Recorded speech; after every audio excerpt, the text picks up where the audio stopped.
No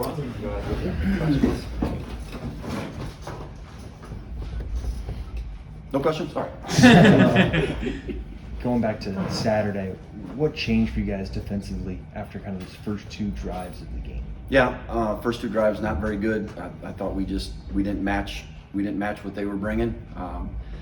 After that, I think we played with a lot more just intensity, desperation, kind of playing, and I can't say that we changed our scheme and did a whole bunch of different things. We made a few adjustments according to kind of what we were seeing. I think those things helped, but most of it was, if you watch film of our first two series and watch film of series 3 through, really till the end, we were a different kind of team, and really probably some of the best overall defense that we played all year versus anybody, all things told. And after that success for most of the game, just what do you think went wrong on those 3 late pass plays? No, it could be a lot of stuff. I think it was, I wish I would had a call or two back of those 3. But I don't know if I put us in the best spot, but quite honestly, we didn't execute anything well in those 3 plays, and they certainly took advantage of it. The last play that on the long completion, that's as much as a good throw and catch as not necessarily poor defense, but we kind of left ourselves the door open on the first 2 plays of that. And again, we got to execute what we're doing better. And quite honestly, I think I wish I maybe would have called something a little bit different too. But that's the way it goes, and that's really unfortunate because that obviously the goal is winning, and we really fought hard uphill the whole game and scratched and clawed and got ourselves back in it with some gritty offense and some same thing on defense, and to just kind of have it go away in about 20 seconds, that's kind of a punch in the gut. But we as always got to take the good with the bad, and we gotta learn how we can be better next time. But also there's lots of good stuff we can take out of that win and apply it going forward too. Lance mentioned OJ and Marvin as 2 guys that showed up to him. Can you walk us through kind of just their last few weeks and where you feel like they're showing up? Yeah, I think OJ's for his best game maybe ever here.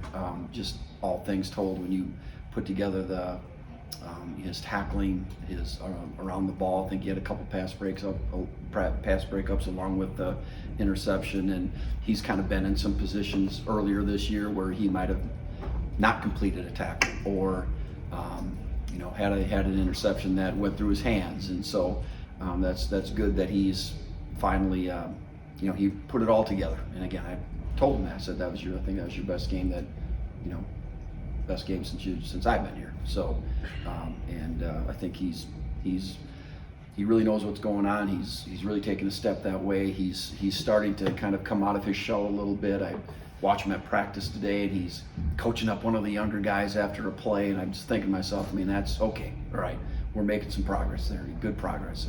And Marv's been a really steady player all year long. He consistently probably grades out as high as anybody in the secondary. He's been tackling well. He doesn't really miss a whole lot. He makes the plays that he should make. He hasn't had a lot of plays on the ball, interceptions, and those kind of things. But I think sometimes that's maybe due to being in the right spot, and they just don't throw that way. So he's been really steady and improved as this whole year. He's really taken some great strides. Brian, when you guys started getting stops there, especially maybe in the second half, did you guys change anything formation or schematically or anything? A little.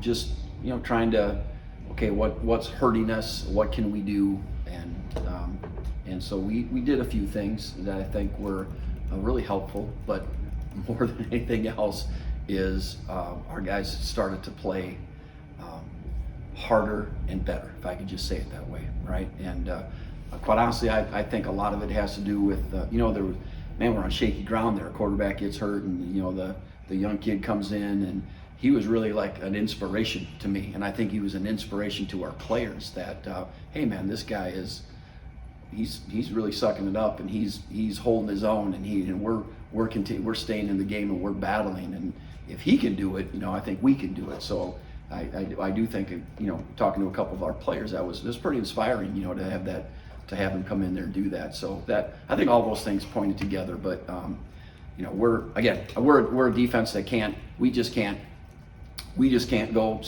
roll it out there and think this is just going to happen. We got to be on point, and we got to be firing. And I'm disappointed it took to the third series for it to really start firing, but it did, and again, we were able to stay in the game. So that from that standpoint, there's some satisfaction in that too.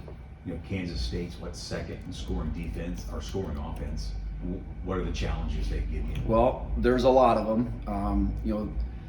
There's only been 2 teams that have kept them under 30 points all year, and those games they've lost. So they're very experienced, really everywhere. Their offensive line, I don't know how many.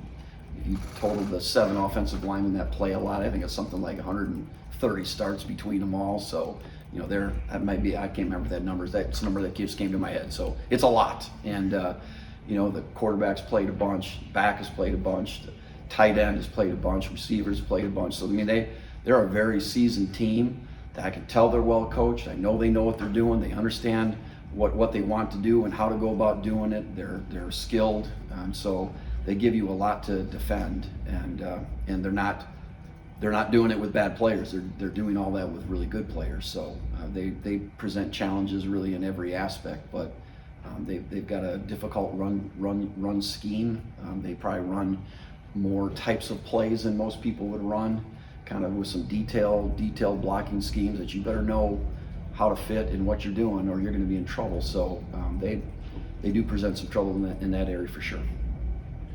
There's probably nobody who sees Cole Ballard more than you in practice before the game. Was there ever a moment along the way where you were like, I can't believe this kid's a true freshman walk-on? Yeah, well, like when he was like on scout team and stuff like that. No, kind of knew who he was, and he does. He's capable. He makes some good throws and do some stuff, and and so he would do some things, and you go, hey, that's pretty good. But really to foresee that he was going to be in that situation and really, to me, do that well with that kind of poise and just toughness and grit, and I said that was pretty cool. I think that's one of those neat things about that you get to witness once in a while, and so I don't know what it's going to be this week.